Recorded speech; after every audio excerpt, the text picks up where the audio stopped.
The noon hour of madness and mayhem powered by Jalisco's, the podcast. Yo, yo, yo. Yeah. Victor, we had a lot of tour announcements today. That is true. Go over them, Peaches. I'll sit back and go, yeah, that's a good one. Well, let me open up our concert calendar at riverbendmediagroup.com, which, by the way, you can use any single time you want to try finding a show that is coming to the area. That is correct. And, well, there was the Nine Inch Nails show, the big one that got announced this morning. I did see that early this morning. I even tried calling Josh on the Classy hotline to let him and Chantel know, because Chantel might have a little bit of a crush on Trent Reznor. Really? No wonder Josh is like, I hate Nine Inch Nails. Josh doesn't like Nine Inch Nails or Dua Lipa because her dad is apparently good looking, and Chantel has a little thing for him too. Jeez. So I don't feel, what is it, unsuperior? Yeah, or just insecure about things. Yeah. You already got her, Josh. Yeah, You're you've fine. been married for a good amount of time. You have two great kids with each other. That's You're good. right. You're You've good. racked up all that debt together. You're stuck, buddy. You're good. Right. You're right. Nothing to worry about. But there's that show happening at the Maverick Center on August 11th, I think. Woo! 9 Inch Nails August at the 14th. Maverick Center. Yeah, I mean, we got Shinedown and Bush like 3 days before that, so I'm thinking I might just, if I really want to, I could spend a good week or so in Salt Lake City. That's a long time in Salt Lake, Peaches. Yeah, I don't know. Yeah. That is a long time. I don't know either. I don't know if I want to see Shinedown with Bush. I'm going to be like one of our listeners and say, if it was Shinedown with Beartooth, then maybe I would go. I mean, but Bush- it's the Ron opener. Bush I don't puts on a care good for show. Bush. They put on a good show, man. They put on a good show. You could always call up Howie Rock, hang on, and be Hang like, on. Howie, can I come stay at your house for a week? Yeah, can I bring my CPAP and sleep in your garage or something? Yeah. Maybe your home studio. I can cut the show from there. Exactly. Just give him a call. He seems nice enough. He might be nice enough. Jay did say he's going to try to go to the Nine Inch Nails show in Boston on In August Boston? 29th because it's him and his wife's anniversary. Why would they go all the way to Boston? His anniversry is the same date as my birthday, so I think we're both planning to take the same week off because I want to go back home and just celebrate with my friends and family, Yeah, Boston is a nice city. I've only been there once, and I saw Sleep Token. It'd be fun to go see Nine Inch Nails in Boston. Is that the TD Garden? Not familiar with it. I'm sure that Judith's been there before. I think it's a famous venue. What's it called? Oh, it's home of the. That's what it, I was wondering. Like, I know it's a sports venue. It's home of the Boston Bruins. That's what it is. I almost said Pittsburgh Penguins. The Boston Bruins. That's where they play. What's the name of the venue? TD Garden. TD Garden. Oh, okay. I thought. Didn't I say that? You did, but I thought you were unsure. So, all right. Yeah, I mean, Salt Lake seems easier to me. If I'm going to fly to Boston for a show, I'm going to see a show we can't see here. But, I guess it's a good excuse to go to Boston. Well, now we have nonstop flights to Denver and back from Idaho Falls. Yeah, and that's so we pretty could cool. go to shows out in Denver. That's true. That's true. I saw 9 Inch Nails was going to be in Phoenix, but I think it's during a brutal time of year. Oh, yeah. When, the time where Victor can get a tan. That Phoenix winter, August. Phoenix winter. Yeah. You stay inside because it's 120 outside. Average temperature, Phoenix, August. Yeah, I'm guessing 110, average high. 105, low of 81. Yeah, if you get 105, you're sitting pretty good. I've been to Palm Desert before when it's like at 125. It's it is crazy. unbearable. Dude, it's crazy. That dry heat is not fun.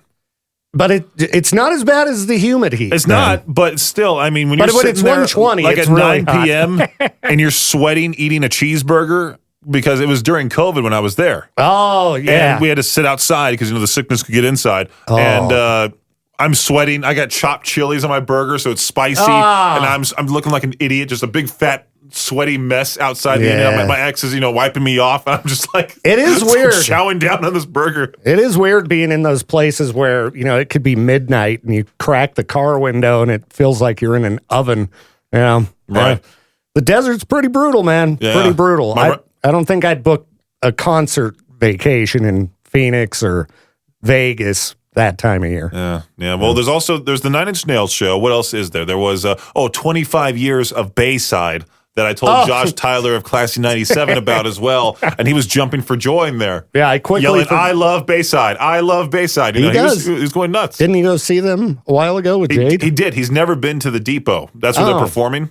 They're doing 2 separate nights, I believe. The first night is half of their albums. The second night's the other half of their albums. Okay, yeah, not my thing, but I hope he has fun.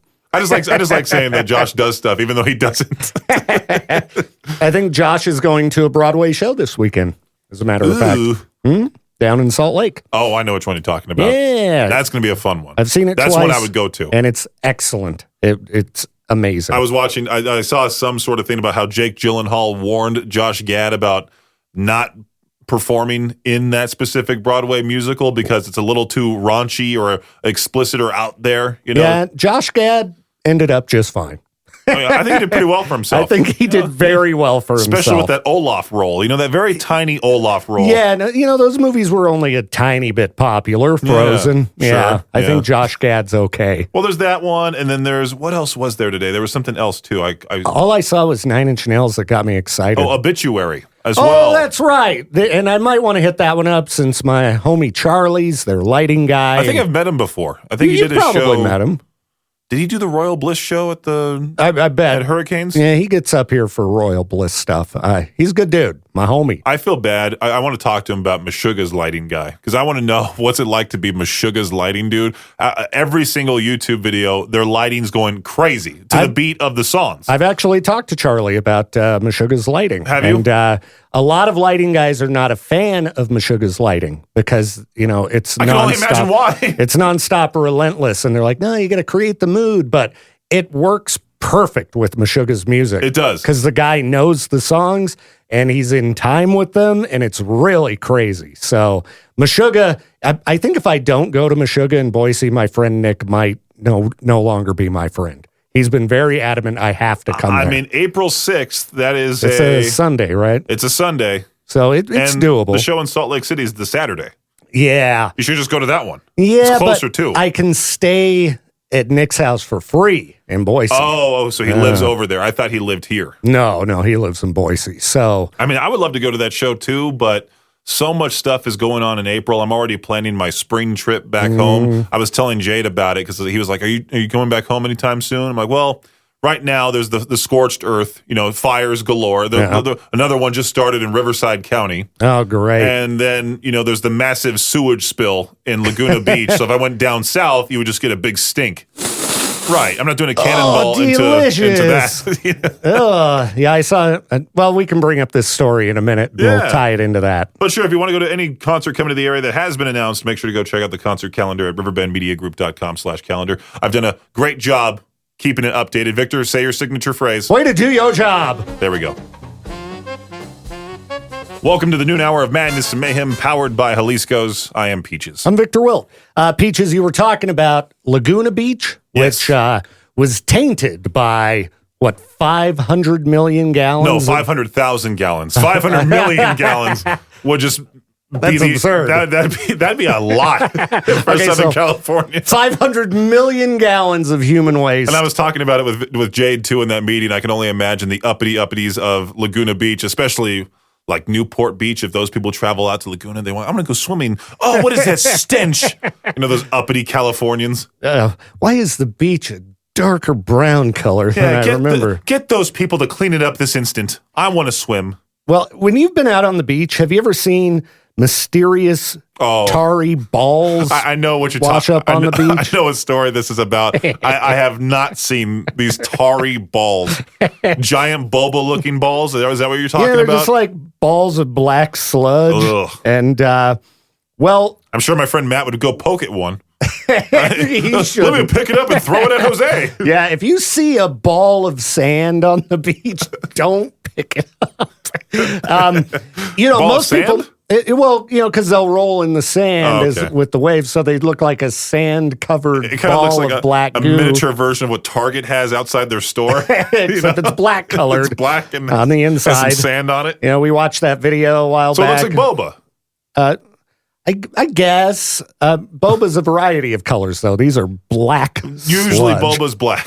Okay. Well, anyway, they're not creatures. They're a disgusting combination of, we'll say, human waste, cooking oil, chemicals, and illicit drugs. They kind of sound like what Jade and I talked about on air the other day, gutter oil. Poop. Yes, Peaches, that's what's inside of them. What shouldn't you do? Poopy dee scoop. No, don't. You don't want to scoop it. Dee poop. I mean, someone needs to scoop it because it needs to not be there. Do they explode? I would imagine is it like a water make balloon? them explode. I don't know. There's the warnings I've seen online about these balls on the beach. Yeah. And I can only imagine they're in Australia, aren't they? These ones are in Australia, but they're saying that they. Now let's pretend we're two Australian dudes on the beach. Now do your best Aussie accent. Oh, I got to figure out that accent. It takes me well, let's see. Oh, no, that's not a knife. Oh, crikey. That's not a ball. I can't do Australia very good. I was going to say, pretend you're a guy about to throw one of those black balls at your friend. I got to warm up the accent. But I was going to say, they believe that these came from a waste spill from a ship, like what you read about at Laguna Beach. Did they do it on accident or did they do it on purpose? I'm guessing it was an accident. Let's drop our black balls into the beach of Sydney, Australia. Well, no, because they kind of mix and blend. The ocean's like a big blender, so you got the human waste. It's ocean boba. Tar and oil. It's ocean boba. Yeah. That's right. It's ocean boba. And it might be coming to a beach near Southern California soon. You know those stupid-looking ocean sunfish? I was just reading about this. You know those giant fish? They're huge. They look sideways. Let's see. They have big dumb ocean faces. Sunfish. Don't you dare say they would look like me if I was a fish. I know what you're about to do. You're looking at a photo one now, aren't you? You said it, not me. Peaches is an ocean sunfish, and that's his spirit animal. Those are some weird-looking fish. Yeah, so apparently the aquarium in Japan, they're big too. The aquarium shut down, and so the sunfish that they have there are in distress because they're curious creatures, and they're used to seeing people walk up to their cage and look at people and be happy that there's people staring at them. Okay. So they've been rubbing themselves against the tank. Because nobody's watching the ocean sunfish. Well, if they shut down, why didn't they transport them somewhere else? Well, the people that are running the aquarium have now put cutouts of people in front of the tank, and the ocean sunfish is smiling, swimming by. I mean, I guess it's a solution. But why not just set them? I guess they can't, live in natural waters anymore. Well, I don't know. The ocean sunfish are kind of dumb. I was looking at a bunch of comments. Are people they dumb? They look like they'd be dumb. Big chunks of them will get taken out of them because other fish will eat them, and they'll just continue swimming with that stupid face. I guess that's a good analogy for life. If things happen to you, just be an ocean sunfish and keep on going. That's great, Pete. Are you going to make a motivational poster with an ocean sunfish? Have you seen with one from the front? Out of it? That's what I was looking at. It's terrifying. They're scary. This is another example of why Victor Wilt don't go in natural waters. Well, I mean, you're not going to go that far into deep ocean, are you? I don't think these things are washing up on shore. They can get up to like 10 feet. Yeah, they're huge, dude. They're huge and scary. Let me see. Ocean sunfish. They've got to be one of the ugliest fish I've seen. Well, there's olive flounders. Up to 10 feet long and weigh up to 5,000 pounds, Victor. Yeah, dude, I see a guy standing next to one, and it's gigantic. 5,000 pounds. Oh, these are gross. Do they taste good? Do people eat them? Are ocean sunfish edible? Because, we know people don't like to eat cute animals. They're not commonly eaten, and they're considered endangered, but yeah, ocean sunfish are edible in some Asian countries such as Japan, Korea, and Taiwan. They're considered a delicacy. Okay. Yeah, when you see that something's a delicacy in some places, it usually means it's not good. Yeah, it's been banned in the European Union. Okay. Yeah, leave the ocean sunfish alone and let other fish take bites out of those dumb-looking pancakes. Victor, you're an old gamer. How dare you? I already talked about being an old gamer earlier. Did you see this posted on Ask Reddit? Old gamers, what 10-plus-year-old game is worth a playthrough? Oh, no, I didn't see that particular one. The post I saw was gamers who are 30-plus, what games do you still go back to from when you were in your prime and play? It's like... I'm in my gaming prime right now, all right, at 42. I wouldn't say you're prime. I wouldn't say. I mean, I'm probably... And playing first-person shooter, I feel like, You might musk it, if you will. I bet if I practiced enough, I could get better. But, I don't know. I'm just not huge on the first-person shooter. Well, the top comment, 10-plus-year-old, that's not so old gamers then. Witcher 3, Fallout 4, GTA 5, yeah, I was going to say, 10 years old. You got to go back further if you want some kind of a recommendation, because most of these big games keep getting released over and over again, and everybody's playing the same stuff that's been out for a long time. I mean, they just re-released The Last of Us Part 1 a couple years ago. It's the Hollywood effect of like, let's re-release these classic games because we're not doing anything spectacular on our end. Yeah, I mean, I just played through the remastered GTA San Andreas. I mean, there's nothing else besides like GTA 6 that everyone's excited for. Yeah, nothing else. Pretty much. I can't think of any upcoming games that I'm like so pumped for. Well, Resident Evil 9, because I'm a big fan. When's that coming out? I don't know. I want to say I saw something about it coming out this year, but yeah, old games that came out 10 years ago. No. A lot of these 40-year-olds in the comment section are extremely mad at this guy for posting this. It's like, dude, if you want to talk about old games, we got to go back 30 years. What games are 30 years old in 2025? Find out, when was Super Nintendo released?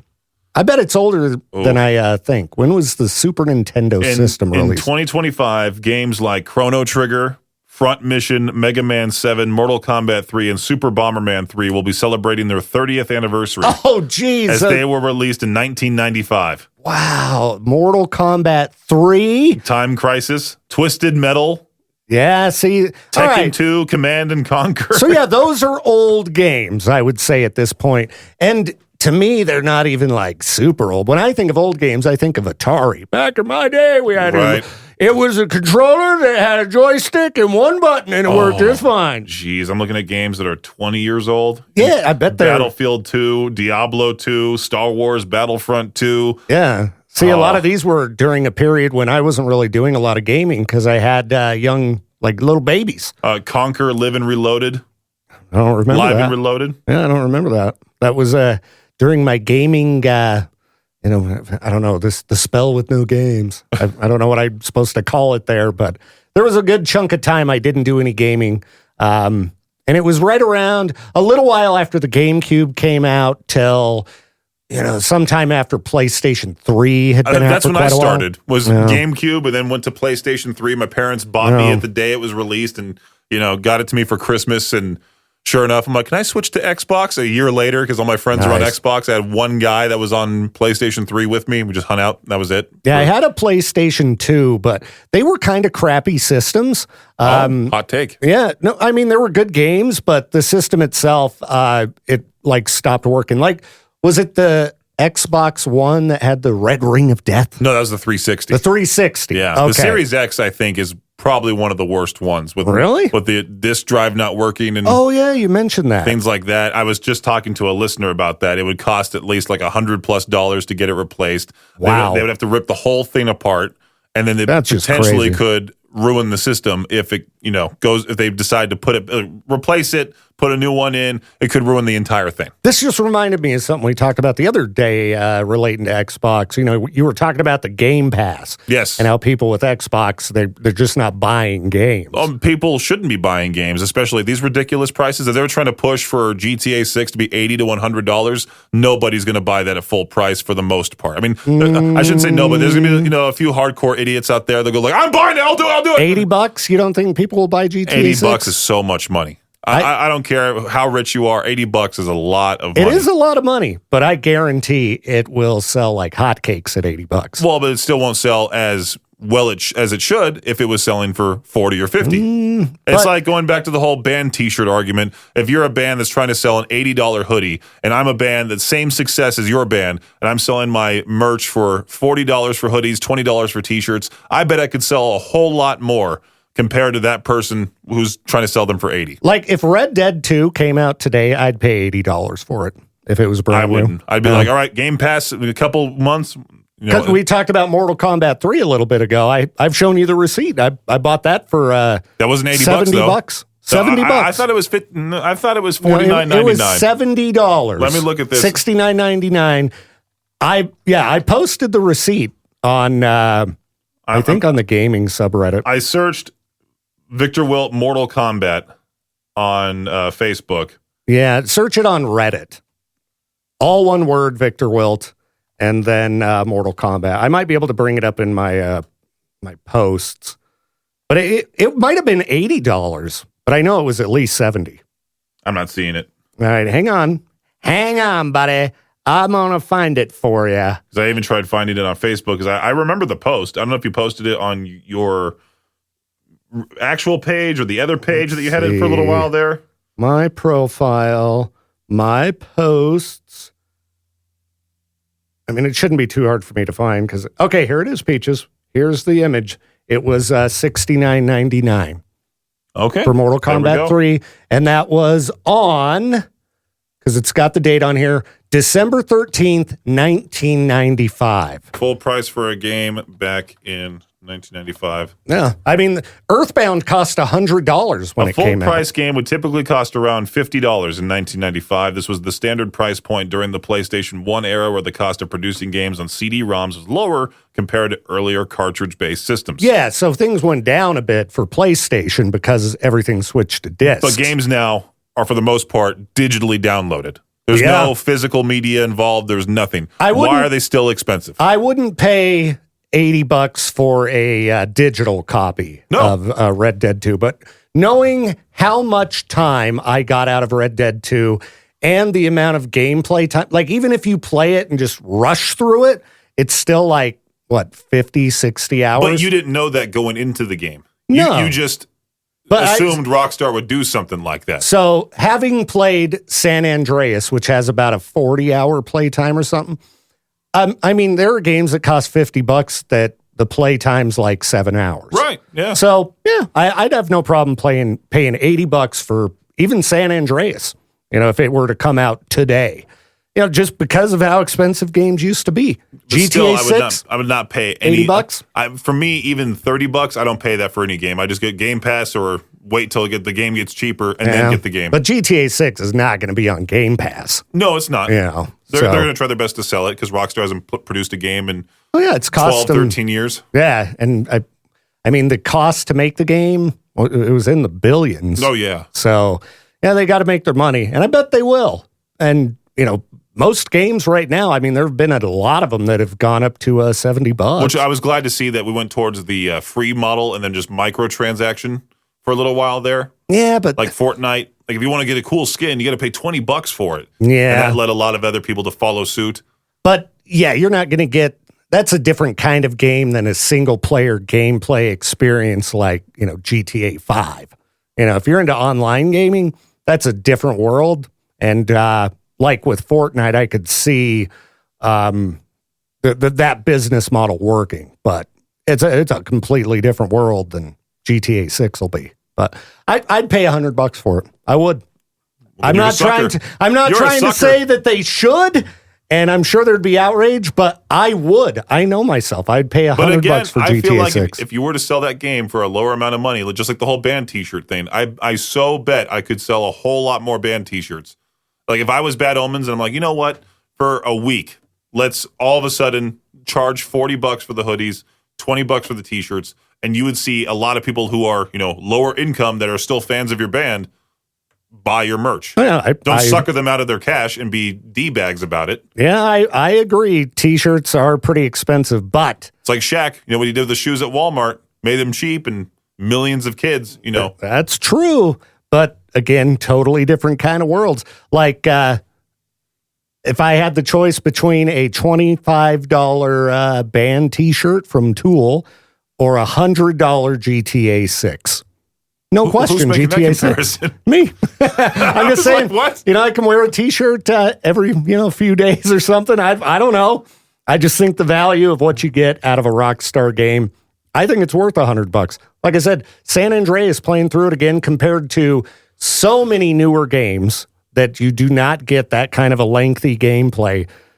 San Andreas is worth more than a lot of new games. There's people trying to argue about how they're trying to make they're trying to have GTA 6 be the model of like, oh, okay, now I have an excuse to now charge for, I don't know, a game like Max Payne 4 or 5 for $80, even though it's only worth $49.99. I don't think that's what's going to happen. Is they're going to bow down to what Rockstar's doing But and they then got to follow suit. deliver something that's worth it. They're is not the going thing, to. and they're not going to, and then they're not going to be able to sell Because them. Rockstar is heads and shoulders above everybody else. Yeah, right now, if you put out a game and you're charging more than $50, it's got to be a great game, like top tier. I got to be in it. Yeah, $60 is kind of the standard for AAA games right now. Definitely. But we've seen a few that went up to 70. I don't think everybody will follow suit though, because they can't deliver a $100 experience. No. But I'd say GTA 6 from just Rockstar's history and the little bits we've seen of that game, I bet it would be worth $100. The noon hour of Madness and Mayhem powered by Jalisco's is a production of Riverbend Media Group. For more information... Oh, wow, I swallowed my spit wrong while I was still talking. That's funny. All right. Okay, where was I? Oh, for more information or to contact the show, visit riverbendmediagroup.com.